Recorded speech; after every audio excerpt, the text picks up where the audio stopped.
درود به شنونده‌های گرامی، راغبان ادبیات.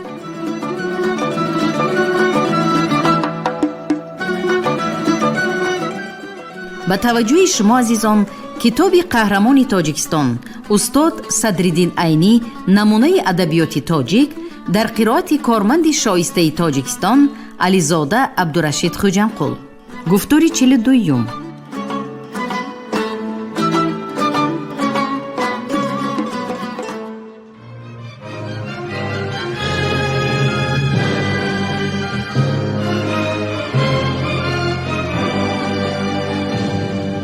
علامه عینی با رساله و مقالات زیادش در خصوص زندگی و ایجادیات شخصیت‌های علم و معرفت و سیاست و دولتداری مردم را با گذشته پر افتخار و فرزندان نیکنام ملت آشنا ساخت. آنها را با تاریخ عبرت‌آموز و پر افتخار خود پیوست. مردم با نگاه زیرکانه و خردمندانه عینی از برار و ناکامی‌های نیاگان در نبرد زندگی آگاه شدند. امام علی رحمان.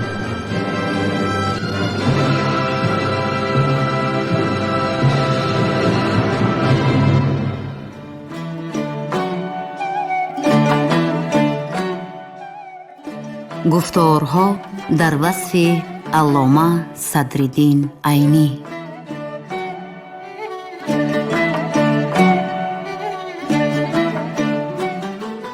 مختار اویزف و صدرالدین عینی صفتاً به هم عمومیت دارند، اما در حل موضوع و به عمل آوردن بزرگی ایجادی در بین آنها تفاوت مخصوصی هست. عینی عادی، ظاهراً آرام و با تمکین است، ولی در سیمای قهرمانانی که این پیر خردمند شرق ما در دوران تیره تاریخی تصویر می کند، خوانندگان غضب و اضطراب بی اندازه را می بینند. چینگیز ایتماتوف.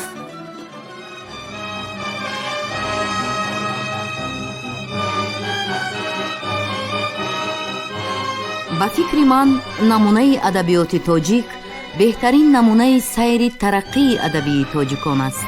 استاد عینی برای یافتن بعضی از نسخه های خطی شاعران تاجیک بسا روزها که در بدر و کوچه به کوچه رفته تا آن را یافته و به دست آورده و در نتیجه زمینه حاضر برای تنقید و تحلیلات ادبی تاجیکان آماده نموده. می سال 1926 مسکو. ابوالقاسم لاهوتی. احمد مخدوم، مهندس منجم دانش مشهور به احمدی کله، تولد 1242 هجری، وفات 1314.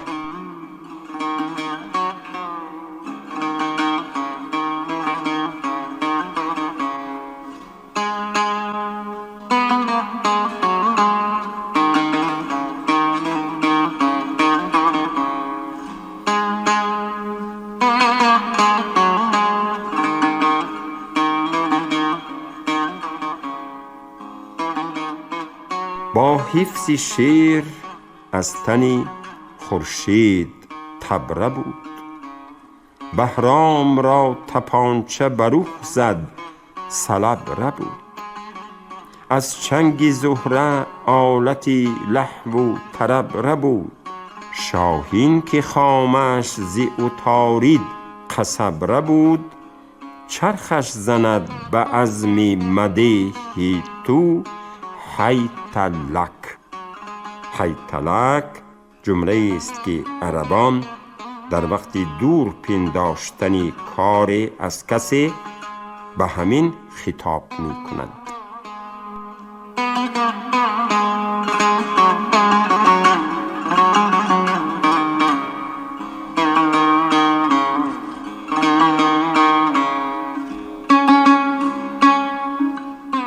مدحی تو نیست در خوری هر مردی بلفضول. عنقا کجا بدامی کبوتر کند فرو. از چنبری خیال بپیچد سری نزول. مدحی تو چون کبوتری یا بایی از کتک.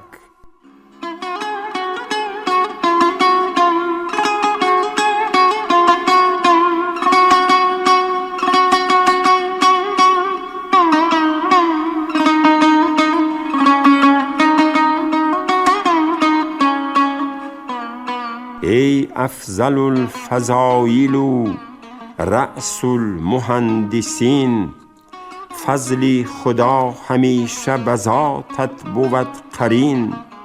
آید بری تو تحفه ز حکام روم و چین، یا رب فروغ ذات تو ماناد بر زمین. جاوید چون طلیعه خورشید بر فلک.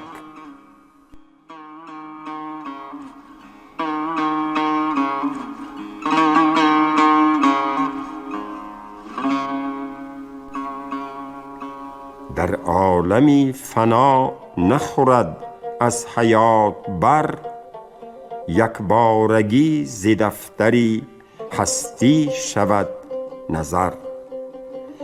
نظر به اصطلاح دفترداران بخارا غایب را گویند، چنانچه در دهیک عامه یا کروک لشکر هر کسی که غایب باشد به زیر نامش نظر می نویسند. در عالمی فنا نخورد از حیات بر، یک بارگی ز دفتری هستی شود نظر. روح خبیث او به جهنم کند مقر، هر خیره سر که با تو شریری کند چو خر. هر تیره دل که با تو بخیلی کند چو سگ.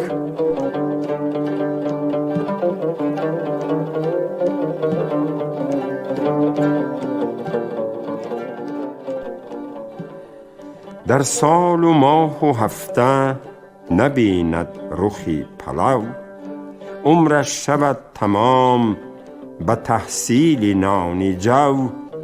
دایم بساط خانه ای او باد در گرو، از طبع سرد خویش شود همچو خر کتو. وز خوی گرمی خویش کند همچو سگ تلک.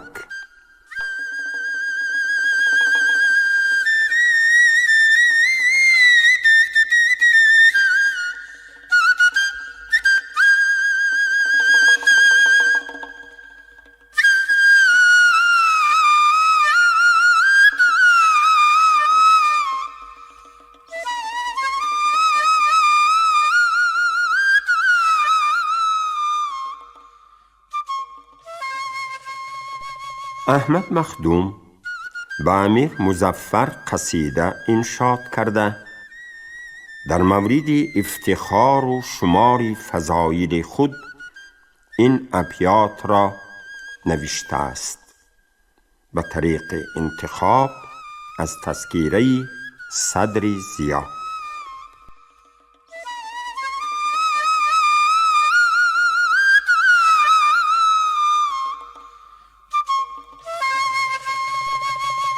شنیدم ز حکیمی که پادشاهان را به چند طایفه باید کشود راهی وصال. همه هنربر و دانش پژوه و دین پرور، همه سخنوری سنجیده ملیح مقال. نخست عالمی دانا به علم دین ز اصول، فروع را بشناسد به جمله احوال. دیگر طبیب مسیحا دمی که گاهی کسل، برد ز طنت گل سردی نسیم شمال. دیگر منجم ماهر که رازهای سپیر، بیان کند ز صعود و نحوس و اوج و وبال. دیگر مغنی خوش لهجه طرب انگیز، که بیسترد زی تبایی کلیل زنگی ملال. دیگر طبیبی همایون خطی که گاهی رقم نهد ز خوش قلمی بر روخی اتارید خال. دیگر سخنوری شاعر ادیبی بالغ فن که وصف شاه کند در تمام حال و محال. دیگر مصوری بهزاد دست مانی کلک که نقشه فلک و ارض را کشد تمثال.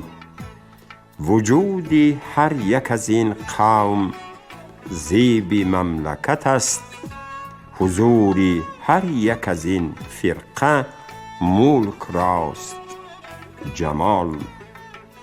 در این مصرع بجای از این قوم از این زمره می بود خوبتر می افتاد، اما در 3 نسخه که مطالعه شد از این قوم است. وجود هر یک از این قوم زیب مملکت است، حضور هر یک از این فرقه ملک راست جمال. بود به ذمه اسباب سلطنت لازم که پرورند مر این جمله را به مال و منال. بود وظیفه هر یک مه ز سیم 1000، نه بلکه از زری سرخش دهند 100 مثقال. کسی که جمع کند این فنون ز بختی بلند، و چند راتبه لایق بود بدین منوال. کمینه احقری خدام دانش محزون که عمری خیش نموده است صرف استکمال. ز هر کمال که مردم تقربش طلبند، گرفته است تمتع به قدر قوت حال. چرا ز محنت آفاق گشته فربه حذوفت؟ چرا ز راحت ایام مانده است حزال؟ چراست روز سیاه و چراست بیگ سفید؟ چراست کیسه تهی و چراست کاسه صفا؟ وظیفه از کرمت 100,000 می خواهم، ز بس که در بری من هست 100,000 کمال. منم که در بری اهل هنر هجر بی دمان، منم که در چمن علم و فن چمیده غزال. منم که دوری فلک در 1000 سال چو من نیاورد به زمین مظهری 1000 افضال. هنر کدام که با من نگشت روی بروی؟ کدام علم که با من نکرد استقبال؟ نتیجه من اگر این بود عجب نبود، منم به باغ نوال تو سرکشیده نهال.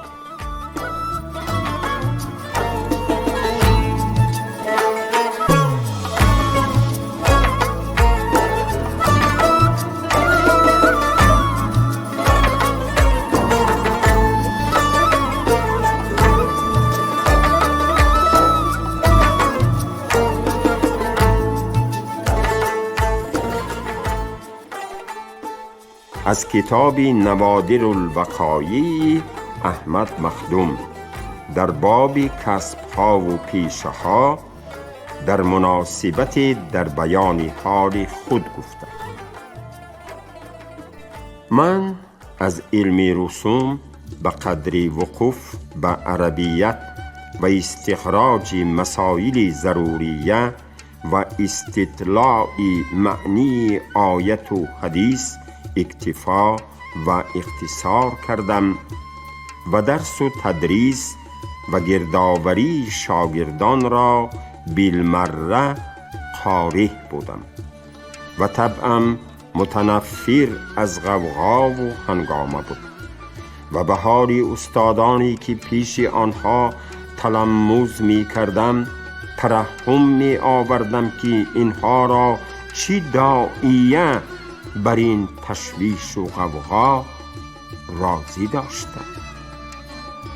منافع دنیوی و اخروی ایشان را از کتب می جستم، همه را در خسران و زیان می دیدم و بر سلوک علمای تابعین و متقدمین ناموافق و در تشخیص معانی وعده هایی که در فضیلت علم و اهل آن آمده متردد می شدم که العلم عز الدنیا و شرف الاخره، مراد از این علم کدام علم باشد؟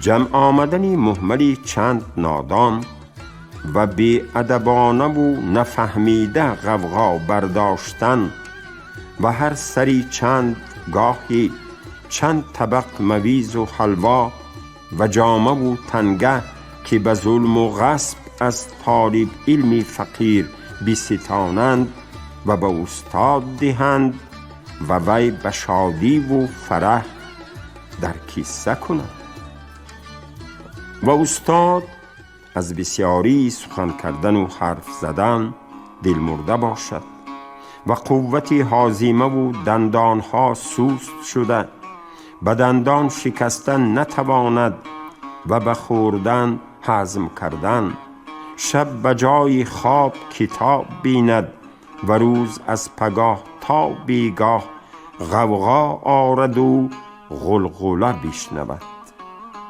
و سیری بیرون و درون نتواند و به طعام خوردن و حرکت کردن فرصت نیابد و در درونی گنبز فراخ در گرما و سرما مسجون باشد.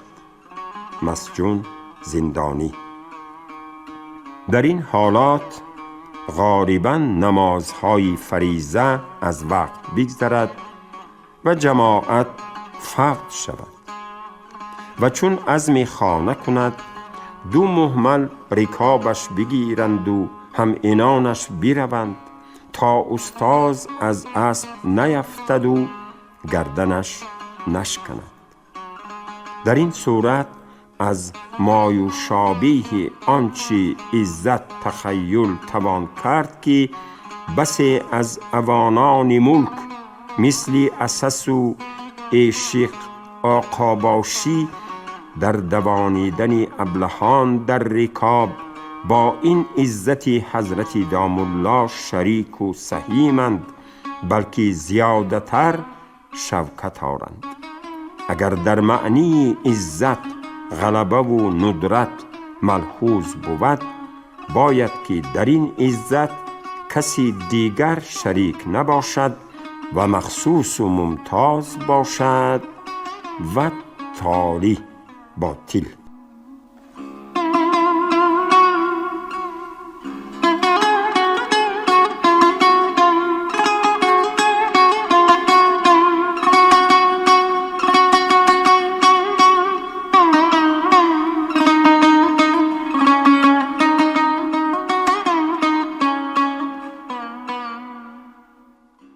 درباره دوستی و اختلاط در یک مجموعه به نام احمد مخدوم دیده شد.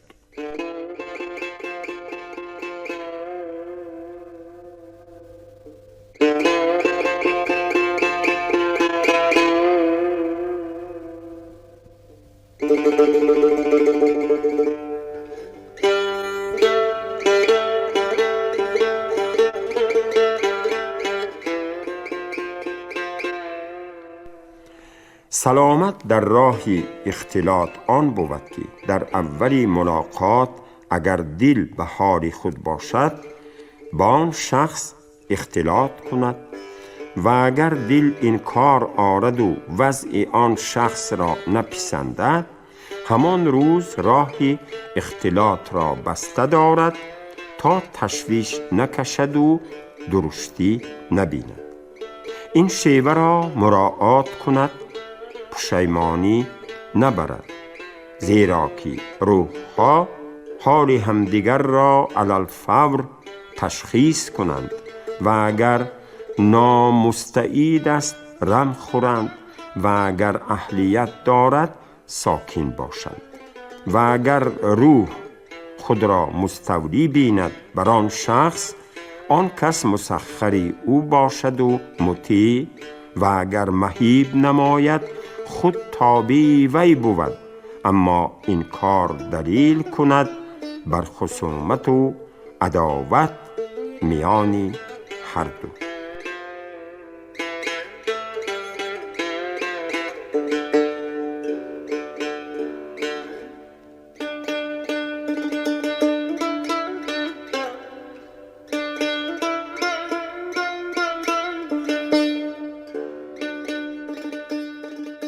درباره امر معروف و نهی منکر و نیز در همان مجموعه دیده شد.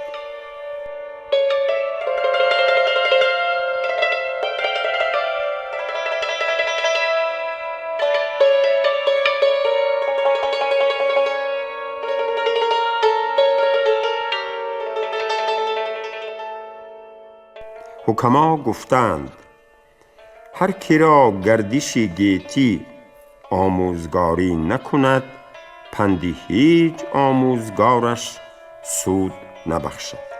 یعنی به نوایب روزگار و مصایب لیل و نهار به افاقه نآید و راهی صلاح و سداد نپاید، پند و نصیحتی هیچ ناصح در او اثر نکند و از بدی که دارد متقاعد نشود.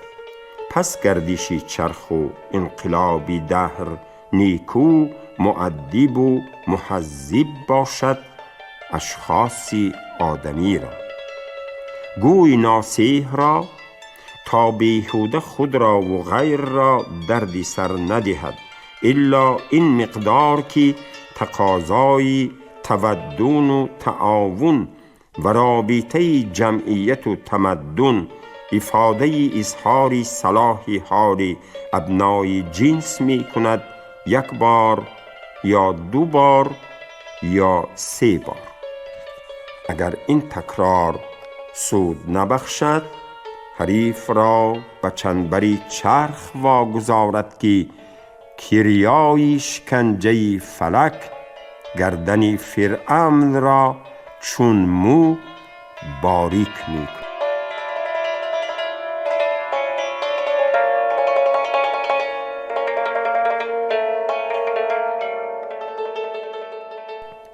کیریا تخت آهنی شکافداری است که زرگران به آن سیم کشی کرده سیم و زر را باریک می سازند. در درباری امیران بخارا رسمی بود که یک قسم از معذورین از عمل افتادگان را به نام استقامتچی به در امیر راه می دادند. ایشان تا باز رسیدن به عمل در حضر و سفر ملازم رکاب می بودند. باری امیر مظفر به عزم سفر قرشی از بخارا برآمده در چی تاریخ که در دامن دشت است منزل گزید و در اینجا قریب به 70 روز ماند. حال یک قسم استقامتچیان که احمد مخدوم هم یکی از آنها بود زیادت تنگ شد. استقامتچیان به مشورت یک عریضه طلب رخصت نوشتند. چون احمد مخدوم آن عریضه را مطالعه کرد گفت با این التماس و التجاها این خانه خراب یعنی امیر ما را رخصت نخواهد داد و در این عریضه از نام خود این بیت را انشاء کرده علاوه نمود. تو را چه غصه ز غوغای استقامتیان، هجوم پشه چه آرد خلل به خایه فیل. طبیعی به خواندن این عریضه امیر همه را از رکاب پیش کرد که اصلی مقصد هم همین بود.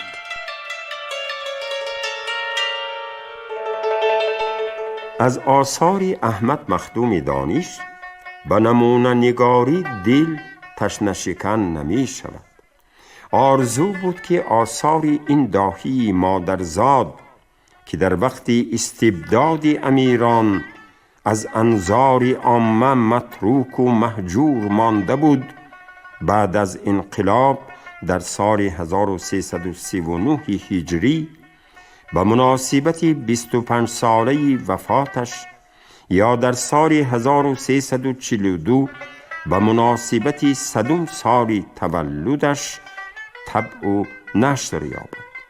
لیکن بنابر بسیاری مسئله های سیاسی و تنگی احوال اقتصادی تا به حال این آرزو وجود نیافت.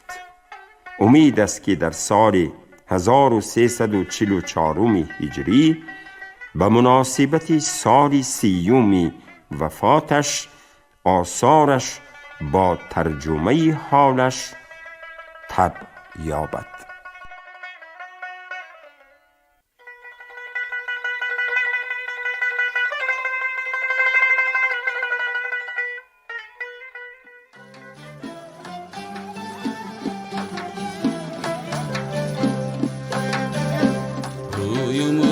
چشم و ابروی و دهانت دلکش است، روی و موی و چشم و ابروی و دهانت دلکش است، قد و بست دلکش و خالی لبانت دلکش است، قد و بست دلکش و خالی لبانت دلکش است. شکلی ابرویت کمان اما کمان جان فیزاست، شکلی ابرویت کمان اما کمان جان فیزاست. کاری میجگانت سینان اما سینانت دلکش است، کاری میجگانت سینان اما سینانت دلکش است.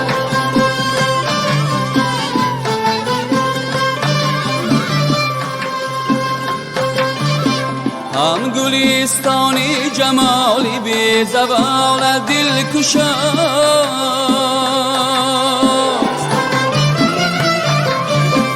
هم بهارستانی حسنی بی خزان دلکش است،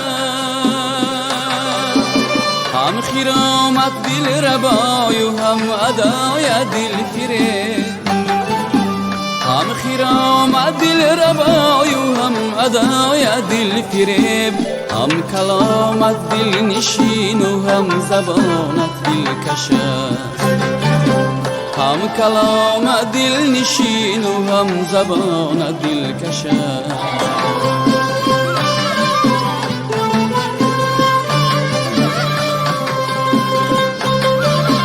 هم خیرامت دل ربای و هم ادای دل فریب،